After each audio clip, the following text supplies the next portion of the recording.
Commission. Thank y'all for taking my check, my money. And it's an exciting day for South Carolina, an exciting day for Elaine and I. And I'm looking forward to a short but great campaign.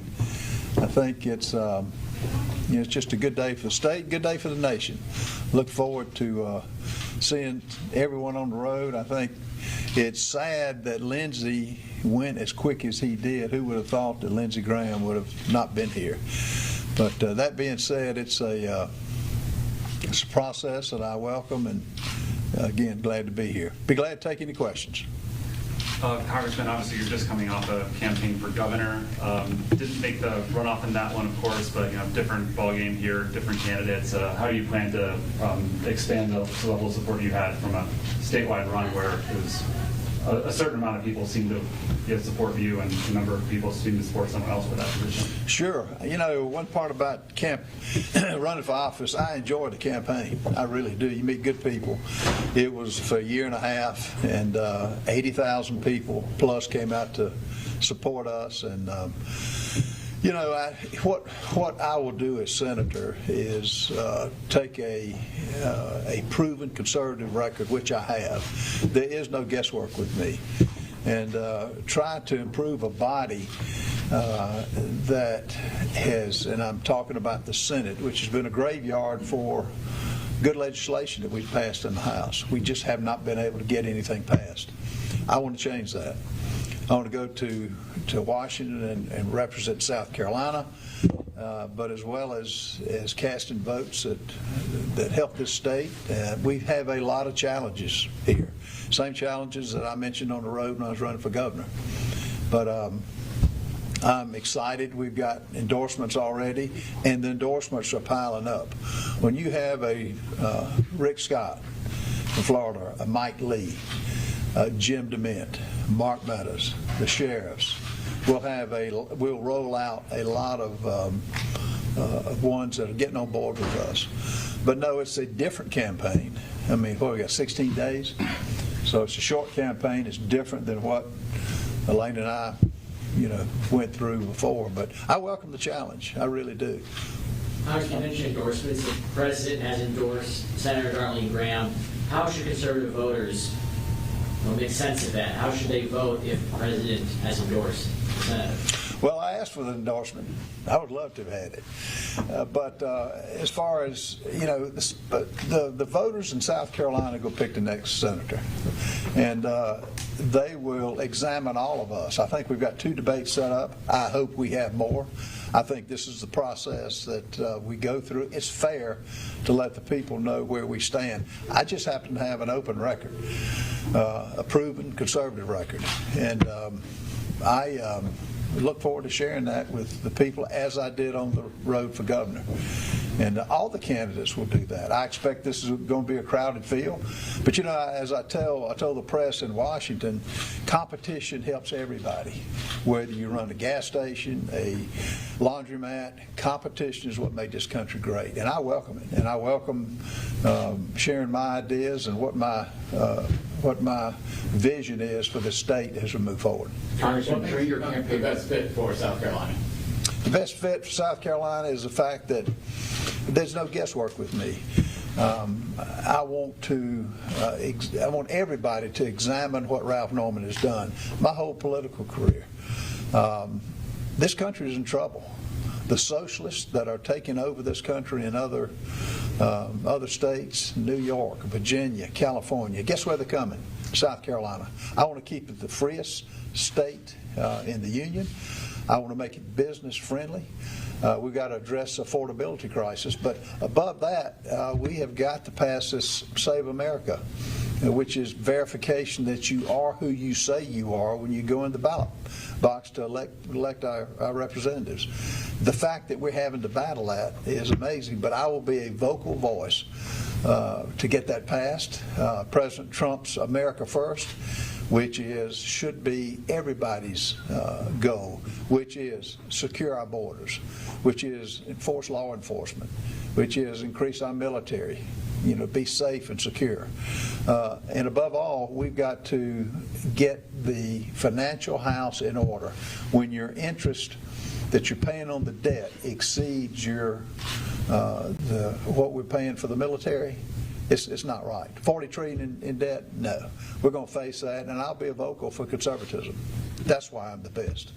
Congressman, during your campaign for governor, you railed against so-called career politicians. You decided to run for governor, it didn't work out, and now you're trying to run again for another office. What are you going to say when people will say, hey, they're going to be also 80 at the end of this term if you win it? What are you going to say if people are going to say, hey, it's just not a career politician who's going to try to define himself as not a career politician? I define a career politician as somebody who games the system, who stays there for a period of years. There are politicians that game the system, that stay there 1 term, 2 terms. It should not be a government was never meant for people to just go and camp out and make a living on it. As far as my age is the best asset I've got. You've got a complete record. You can track my age. And for those who are complaining about it or using that against me, it's my biggest asset. And I look on it as a real plus. And I guess they need to say, well, some people are too old to vote. No. Tell that to Ronald Reagan. Tell that to Donald Trump, who I think is 80 years old, and he's the leader of the free world. And I've given up my office every time. When I ran against John Spratt, I gave it up. When I ran against, had the special election for Mick Mulvaney, I gave it up. This time, I'm giving it up. So I'm glad to go home. But they need business people that represent the people. They need people who have signed the front and back of a paycheck and who have made money, lost money. And I can tell you, it's a sacrifice. The biggest question I get, why aren't you retired? I'm not going to retire. It's fun. And you're doing a service. And that's how I look at it. People have raised questions about one of your expecting competitors, Lindsey Graham's qualifications to run in this race due to voting history under new GOP rules. Do you have a reaction or any kind of statement regarding that? Those questions people have raised? First of all, let me, and I told this to Darlene during the prayer breakfast. I admire her courage. To put her name out there, to initially just fill a slot until the next election, or somebody could be elected. South Carolina's going to have to judge that. The Republican Party's going to have to judge that, and I'll let them make their minds up there. But I have nothing but good comments about her. I congratulated her on her that President Trump endorsed her, and I welcome her as well as anybody else in the race. This is a game. This is we're at a time in history where we need to put the best people forward, and you get that with competition. You get a number of candidates, which I'm glad to share the differences I have, and I'm excited to share my record with them. You put a substantial amount of your own money into your governor's race. How much do you plan to put in for this race in such amount of time? Joe, you think I'm going to tell you that? Well, yeah, how much? I mean, is there going to be a significant self-investment into this? I'll do whatever it takes to win the race. I'm in it to win it. I'm not going to lose. Like terminate yourself? Pardon me? Would you terminate yourself? I'm not going to.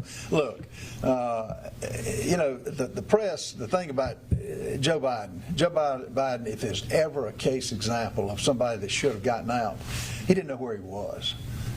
Compare him to Donald Trump, giving press conference after press conference, going everywhere. And compare, they use his age against, or have said that. But no, I'm not going to tell you what I'm going to put in this race. I'm not going to tell you how long I'll stay here. I may be 100. I don't know. I'll let the people decide that. Still, Congressman, I'm just building off of Joe's questions too. I mean, obviously, Senator Graham was 71. Senator McConnell's been having health problems right now. With control of the Senate right now with razor thin, probably will be for the rest of our lifetimes, who knows. Congressman Fry this morning was emphasizing his age. He's 41 as his biggest asset as well. And I just wonder how much of a factor do you believe that's going to be on the campaign trail? Yeah. Age is they can raise it all they want. I welcome that. That's a joke. The same Glenn McConnell that is 80-some years old, he made bad decisions and to get us in this debt crisis we're in, as well as others. Look, when I've never been asked a question when I vote, are you too old to cast that vote? No. We ought to have people that have been experienced and been in the business arena. And cognitive tests, I think, that have been mentioned before, yeah, that's fine. But the thing about those like, and McConnell is not, I hadn't seen him. That's not fair to the public. I think to say youth is an asset, sure, I'd love to be 15 again. It's not going to happen, but I'm excited about the years I have. I will show everybody, which is public anyway. And so the age thing to me is an asset. You mentioned obviously it's a short period between now to the primary. Just speak about from a campaign aspect what it takes to ultimately garner that November nomination. Just it's such a short period of time, obviously, as well, coming off of another campaign that you had for the gubernatorial primary back in June as well. Yeah, the 16, 17 days we have, it's just a different race. All of us are going to have to get our voters out. But I will tell you this, I have never seen the enthusiasm that I'm feeling in this race for Senate. Never. These people are calling me by the droves. Why are these people coming out and everybody's endorsing me? They're doing it for a reason. But just the grassroots are coming out. And it's exciting, and we've got to get them to the polls, but August 11th, we'll be here before you know it. Now, a day in politics is a lifetime. But that being said, you play the cards you're dealt. And I welcome the 16, 17 days. I've got the luxury of having been all over the state, which I thoroughly enjoyed. We've got our name recognition out. I've got 90-some% name recognition. My favorables are out through the roof. But I'm excited about the people that have called me that have been on other campaigns. Nancy Mace, her people. I'm excited about the calls that I've taken coming up here about the race. So to be one of two senators to represent this state is such an opportunity that I'm glad I'm taking. I see Evans here. How much of your governor's race apparatus have you been able to transfer over into the Senate race? We transferred a good many.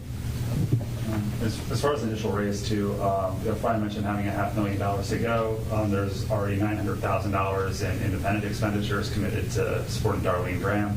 Just wondering what sort of spending we'll be seeing from your end as well. I'll spend whatever it takes to win.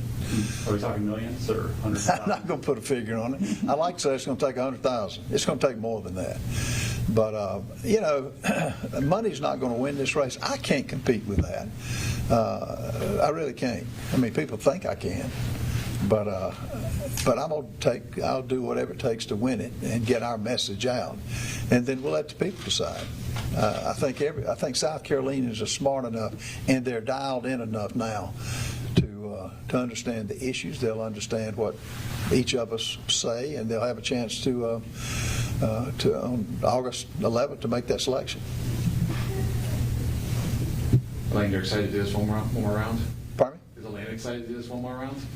I'm She very is excited. I'm very excited. She's my biggest asset. People like her. We got a great family. We'll highlight the family. They're all on board. They signed over they signed over 6,000 postcards to go in the mailboxes. We'll be doing the same thing here. And the volunteers that have stepped up. So, all right, any more questions? I thought I saw something from your campaign this morning about the filibuster. If I'm not mistaken, Lindsey Graham was a proponent of the filibuster, and your statement that I saw earlier from an email talked about potentially changing things like that. How much of a factor do you think that would play in this election? It's going to play a big factor. When I'm elected, first thing I want to do is nuke the filibuster. We can't get 60 votes in the Senate. We can get 50% plus one. A lot of Republicans just are not voting for Donald Trump. They got Donald Trump syndrome. Look, to verify our elections and to make it secure, we need to do away with it. If the Democrats ever take power, what are they going to do? They're going to nuke the filibuster. and they'll do away with, they'll adopt a socialist strategy of government owns everything. We don't have any runway. We don't have any time to wait. I feel the urgency. That's why I'm in this race. I feel the urgency to do something. And the Senate cannot just continue to be a graveyard for good bills. And the filibuster has been there a long time. But the opposition that I will face in November, she goes right along with that. And we got to be ready to defend it. And this country's at stake. And so, the filibuster will be something. And the difference with me, I'm going to be vocal. I'm not quiet. If you look at my history, I'm vocal because I believe that strongly in it. And so I look forward to being vocal against it. And you have some that don't agree with that. That's fine. I just happen to have a different opinion.